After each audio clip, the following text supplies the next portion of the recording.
February महिना म्हटलं की पर्यटकांना वेध लागतात ते हिरव्यागार निसर्गरम्य ठिकाणी जाण्याचे। रविवारी सुरतहून सापुतारा येथे पर्यटनासाठी एका खासगी ट्रॅव्हल्सने 57 पर्यटक प्रवास करत होते।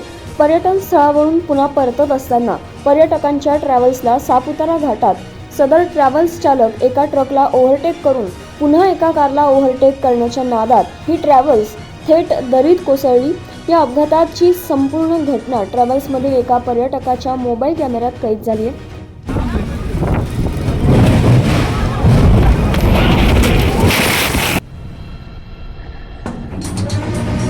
सुदैवाने ही ट्रॅव्हल्स घाटातील एका झाडाला अडकल्याने मोठा अनर्थ टळला। मात्र या अपघातात 2 चिमुरड्यांचा जागीच मृत्यू झालाय तर 8 जण गंभीर जखमी झाले आहेत। जखमींना उपचारासाठी तात्काळ सुरतच्या खासगी रुग्णालयात दाखल करण्यात आले असून त्यांच्यावर सध्या उपचार सुरू आहेत।